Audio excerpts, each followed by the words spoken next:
Togetherness. Welcome in the language of the Yagara people. We acknowledge the Turrbal and Yagara peoples as the First Nation owners of the lands where QUT now stands. For thousands of years, the Turrbal and Yagara people have gathered along the banks of Maywood, the Brisbane River, to share their knowledge and stories. We pay our respects to their elders, laws, customs, and creation spirits. We recognize that these lands where QUT now stands have always been places of teaching, researching, and learning. We acknowledge the important role Aboriginal and Torres Strait Islander people play within our QUT community. From Moreton Bay inland as far as the Great Dividing Range near Warwick and Toowoomba, as far north as the Caboolture River, including the lands around Brisbane City, Meanjin. Yura Yura Yinala, Barka Pi Barka, and Muru Muru Maramakura Manyabilali, Manyabaya. Welcome to the traditional country of the Turrbal and Yagara people.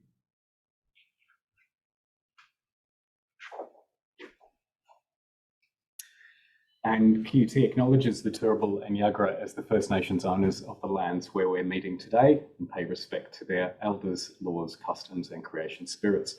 We recognise that these unceded lands have always been places of teaching, research, and learning, and we acknowledge the important role that Aboriginal and Torres Strait Islander people play within the QUT community, and we particularly want to acknowledge any Indigenous attendees and delegates to today's conference. We thank you for your attendance and we support you.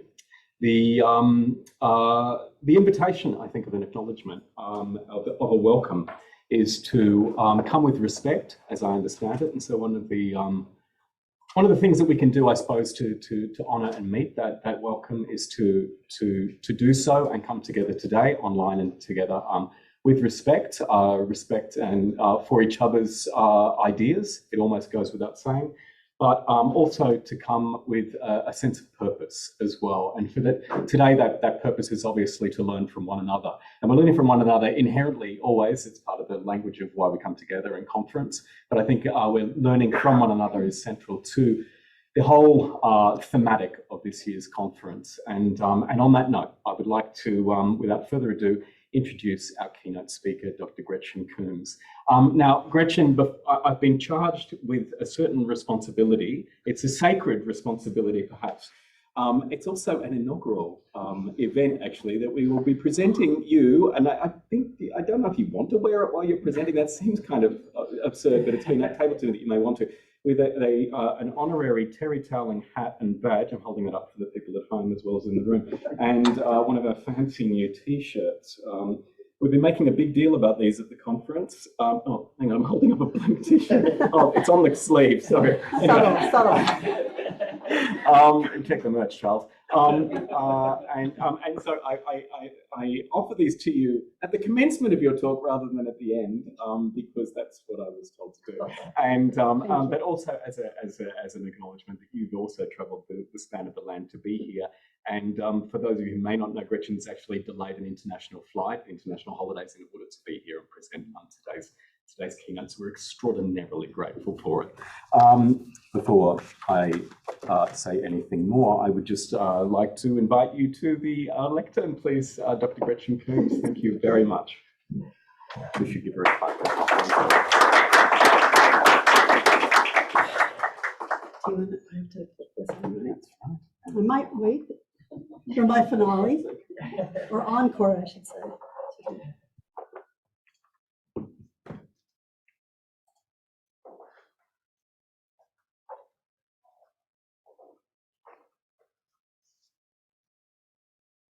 Does that work? Okay. All right. Before I start, I'd like to take a picture of you all. If you don't want your picture be in the picture, please cover your head. Otherwise, make any kind of funny face you might see fit. Just saying hello. Ready? Oh. Whoops. This old school. One more. It's not working. I'll try it again. Sorry. Already. All right. Thank you. Okay. I respectfully acknowledge the traditional owners of the Turrbal and Yagara as the First Nation owners of the lands where QUT now stands. I pay my respect to their elders, lores, customs, and creation spirits. I extend this acknowledgement to the unceded lands on which I work and live, the people of the Wurrung and the Burrung language groups of the Eastern Kulin Nations, and pay respect to their elders past, present, and emerging. I acknowledge and honor the unbroken spiritual, cultural, and political connection the traditional owners have to this unique place for generations. I recognize that these lands have always been places of teaching, research, and learning, and that relationships have always been foundational to these cultural practices. I'd also like to thank ACUADS and Charles Robb for inviting me, as well as my dear friends and colleagues, Courtney Pedersen and Jacqueline Milner, who gave me invaluable feedback on this talk. The images you see are on a loop. I reference a few of them in my talk, but otherwise, they are projects I've written about, as well as collages I have made from the conferences I attended during my research. Conferences are a big part of my life, or they used to be. I won't even attempt to answer all the questions I posed in my abstract, but I will start with a story. When I was 8, I stole a piece of the Sistine Chapel. Shocking, I know, but I was 8 and bored, spending too much time in cathedrals and museums on a family trip to Europe. I put the small piece of plaster with some faded color on the edge into the square pocket of my jeans. My heart raced, feeling as if someone was watching me from above in the Sistine Chapel. I looked down to my fingers and saw some white residue on the plaster. I licked them to get rid of the evidence. I made this confession during a writing residency when my teacher was trying to get to the heart of what makes art great for me. Why art? Why write about artists? He asked while stroking his beard, chin pointed upwards. Tell me about your first experience with art. Well, I used to make these little, I interrupted myself and said, when I was 8, I stole a piece of the Sistine Chapel. He gasped and said, that's badass. Now that's an art experience. Years later, I found myself working at the Peggy Guggenheim Collection in Venice as a student fellow. One of my many responsibilities was guarding the galleries. I stood at relative attention. I've been doing this for months, while visitors shuffled room to room, taking in some of modernism's greatest hits. Max Ernst, Fernand Léger, Jackson Pollock, or a few times I winced as visitors recoiled when they encountered Giacometti's Women with a Throat Cut. On occasion, I would stop eager patrons as they tried to spin Gunther Ecker's tactile rotating sculpture with their nails on a circular plane. In my museum Italian, I would assert, non toccare. One morning, I stood in the Alexander Calder room, adjacent to Calder's bedhead, a meandering silver sculpture that Peggy Guggenheim had above her bed for many years. It had a dangling and detachable piece at its base that visitors sometimes tried to remove or touch. I would have to rehearse non toccare over and over as it was tempting to touch, no doubt. One rainy October morning, I was feeling cheeky and gave it a to demonstrate how it could swing. It was a Calder sculpture after all. It swung upwards and caught on the rest of the sculpture, sounding the alarm. Red-faced and stammering, my museum Italian turned into belligerent American as I tried to pry it away from the rest of the piece. My actions closed down the gallery while the director worked to free the piece. It seems my relationships with art have failed. These encounters revealed I wanted to engage a bit more. I was transgressive at 8. I wanted the art, I wanted to ingest it, to internalize it, hoping it would become a part of me. At 20, I wanted to interact, to play with it, and perhaps more revealing, in both instances, challenged its sanctity. Fast forward to grad school where I studied anthropology and art. I traveled a bit and found in many places in the world that art was inextricable from politics or social issues. I also began to understand my past transgressions as I came to learn history of art's aura, its sacredness, and its standing in diverse cultures. Art doesn't have magical qualities. My experience of it does. That's what makes it magical. Its aura transcends the object and extends to its relationship with me, with others, with culture. Oops. Relationships have always been art. Art has always had relationships between artists, with their patrons, with gallerists, with their teachers, with their audiences, with the materials.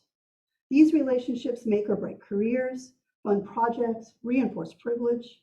These all matter and cannot remain invisible. How could I understand these relationships better? At the turn of the 21st century, San Francisco was overflowing with creative forms of activism, fighting gentrification and globalization. The public sphere was filled with large puppets denouncing capitalism and the war in Iraq. It felt quite didactic. The separation of politics, art, and life bothered me.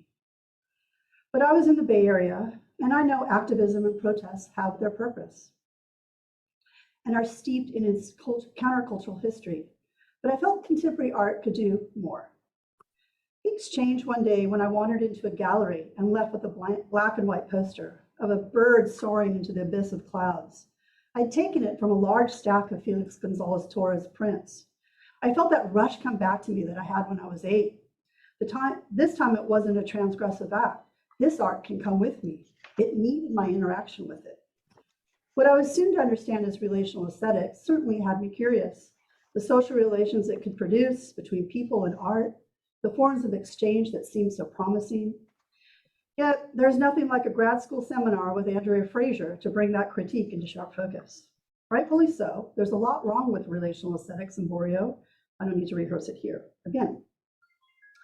To better understand art and its role in social change, my methodology would have to take central focus. So I embarked on a research in San Francisco where I formed relationships with artists and curators who were working with communities or staging performative interventions.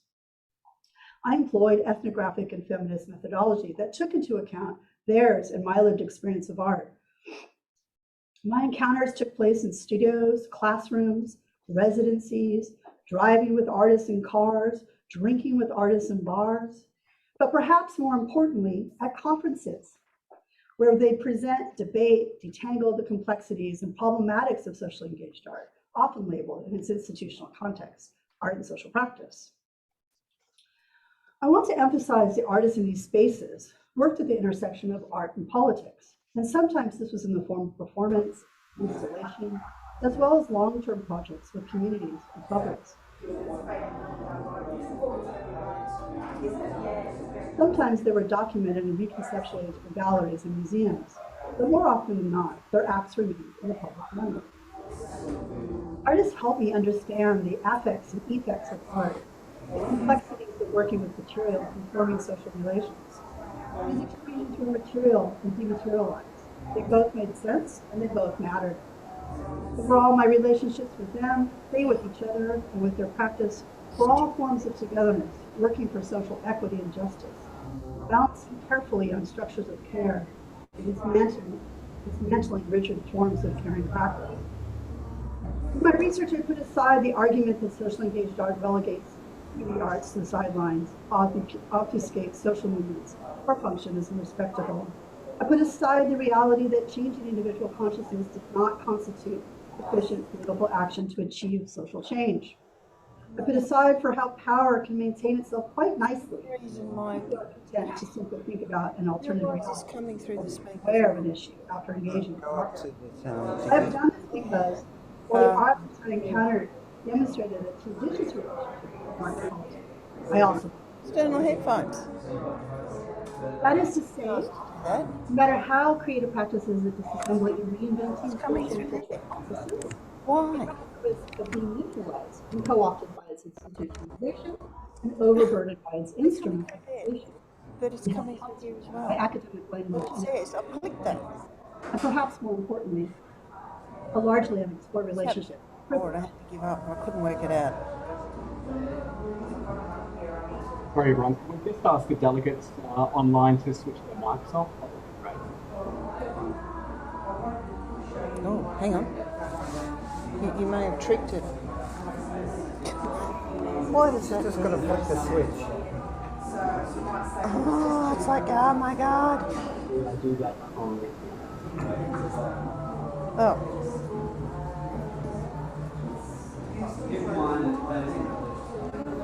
Hello. You're on camera and we can hear and see you.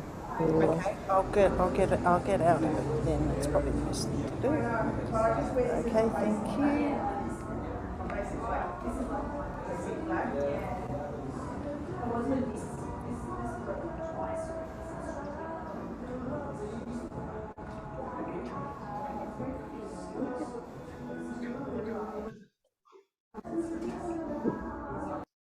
Please go. All right, that's good. Okay, wonderful. Thank you. Sorry about that. That's Not all quite right. sure what's going on with that window, but there we are.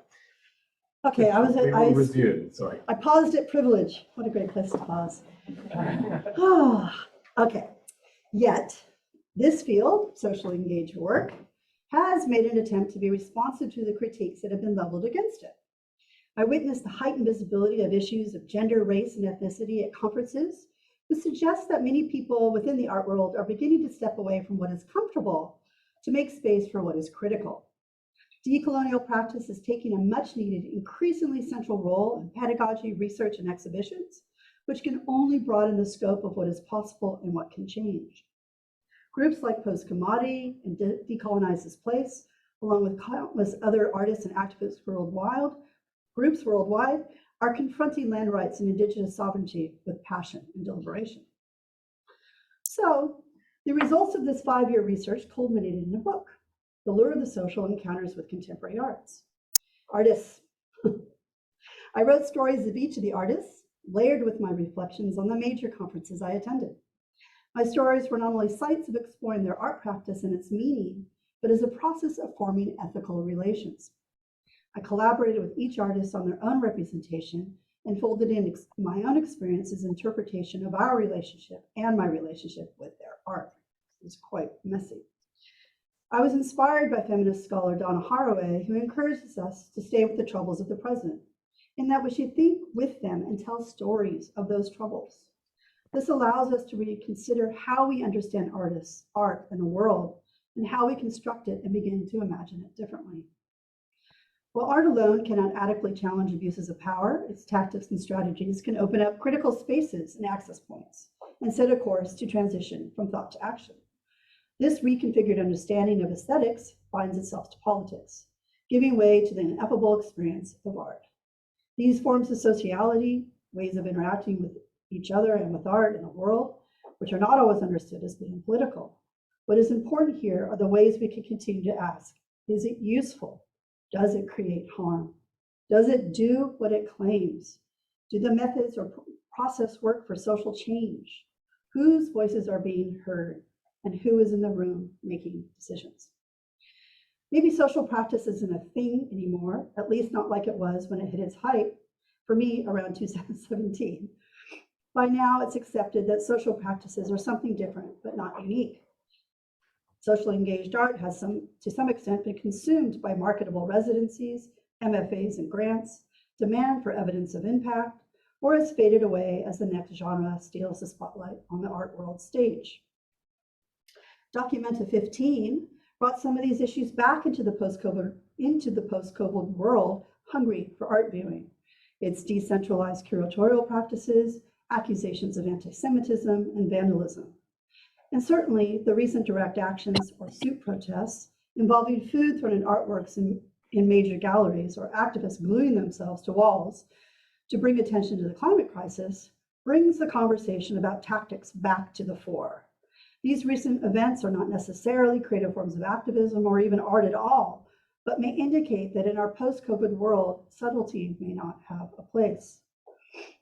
These artistic subversions and debates remain important because they overflow with generative possibilities and maintain certain qualities that just can't be contained or fully apprehended. I hold out hope for the formal strategies of socially engaged work, for what it presents, and for its ability to creatively address the pressing issues of our time. Such practices fit nicely into Lucy Lippard's Trojan horse, smuggling radical ideas and actions, cloaked as art, into the political and social landscape in order to transform it. The imagination won't resolve anything, but it will awaken and surprise us. Imagination presents what is possible. My encounters with contemporary artists and the institutions that form and support them have shown me just how many radical imaginations are at work in the field. Inside or outside, confined by or released by institutional bounds, Artists shape civic discourse. Artists enter communities and try to make change. Art acts in the world and through relationships. They create gestures of consequence, make art politically, and fight for social justice in alliance with activists.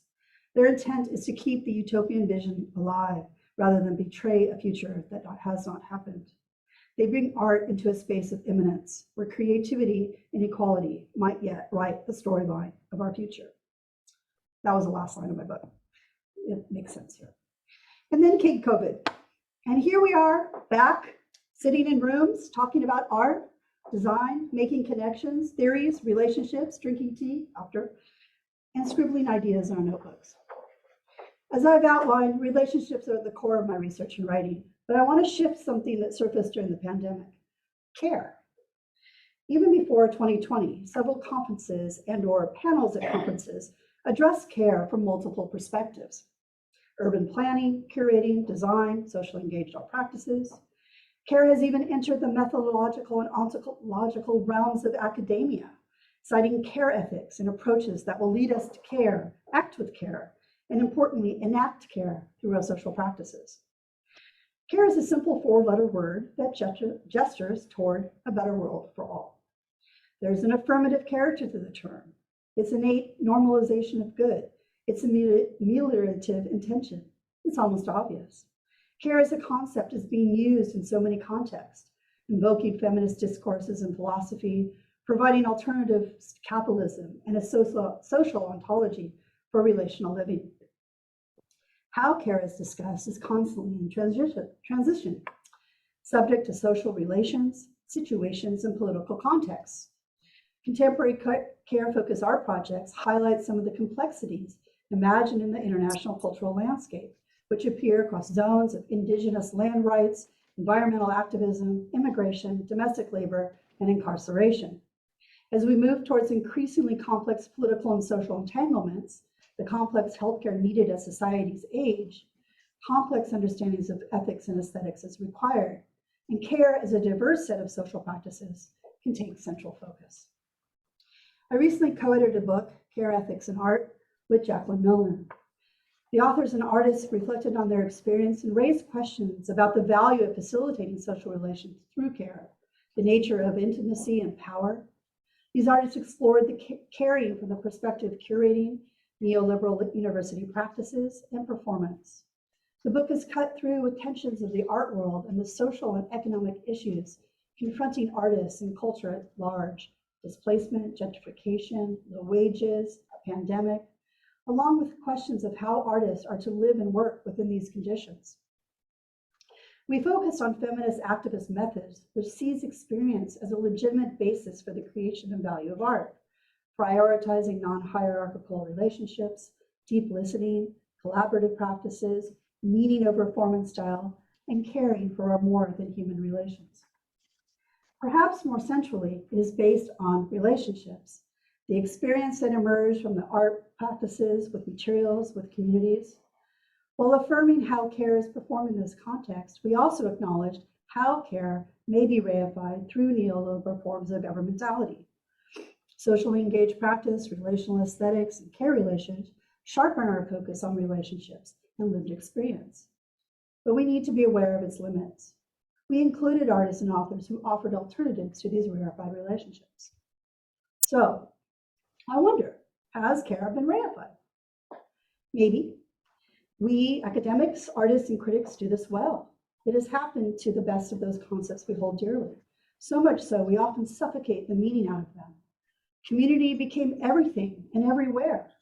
All projects needed to be collaborative with little attention to hierarchies. Design thinking the way of business. And now care, the heart center of our relations.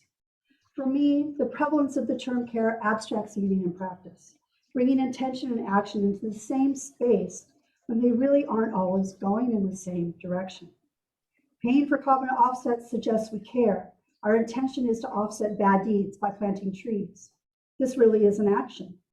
Conventional wisdom and experience shows us when a term that has a good intention suffers by its overuse, it loses a sense of what it might mean in a moment, in a day, from where we sit, from where we stand, and from where we speak. Evoking we in this context does not assume speaking for everyone, but for a general sensibility that we are all in this world. What does care mean anymore when academics, artists, designers, CEOs, and the like evoke care as a way to solve the world's problems? From where we stand, from where we sit, from where we speak, this is where we must begin our care. All positions evoke the body in this place, and from this, a question of perspective and privilege. The notion of care in these contexts seems to elide the position from which all of this is spoken. The podium, the overflowing bin, the poorly lit room, the cheapest possible chairs. Shouldn't care come from where we sit? A chair that is comfortable, a room that is designed so everyone can see, images that can be deciphered, secure employment, and for universities to care for their employees beyond well-being days and yoga classes.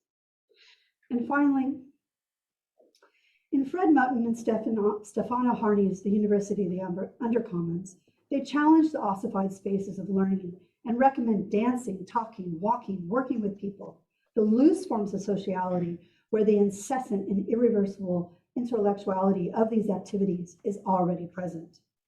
This animated reconfiguration reminds me what artist and scholar Natalie Bookchin outlines so eloquently in How to Make Art at the End of the World. In it, she encourages us, makers, thinkers, agitators, most of us bound in institutions, how to resist, how to make art as a research matter, or what she calls research creation. For Bookchin, quote, research creation faces similar challenges to feminism, the denigration of certain forms of work, maintenance and care work, and certain vocalities, the personal voice. Not only feminism, but indigenous, decolonial, and anti-racist scholarship, challenging institutional structures and intellectual traditions that draw their power from seeing a certain kind of research as non-research, end quote. So how to tell the story we want of our future, taken from our past? How to use stories to shape the world we want? Alternative stories create alternative worlds, research or otherwise. Different storytelling strategies that use diverse methods and practices emerge from different worldviews and commitments. It is crucial to ask, which stories are animating our choices? Bookchin states, it is not simply to ask questions, it is to let our curiosities drive us and allow them to ethically bind us. It is to tell stories and to pay attention, not only to which stories we are telling and how we are telling them, but how they, through their very forms, are telling us. In this room of togetherness, there are no rubrics, no grant applications, no promotions underway, no impact statements to be found, although I imagine they are lurking somewhere around ready to jump out as a survey. This is how we resist. This is how we continue to care without worrying about metrics or impact, or jumping somebody else's train, or without becoming tangled in what feminist scholar Sarah Ahmed calls institutional complaint. We use our research creation, pedagogy, and creative practice to tell stories that reach across academic, non-academic divides, to subvert dominant narratives when we can, to make ethical choices, and use artistic forms to mobilize affect and action. We go slow. Next week, I will take my family to the Sistine Chapel and the Peggy Guggenheim collection. I won't encourage my children to take anything or to touch anything unless they are invited to, and I won't let them lick their fingers, ever, really, in public space. But I will insist they form their own relationship with art, to tell stories about it, to discover how transgression can reveal magical forms of togetherness.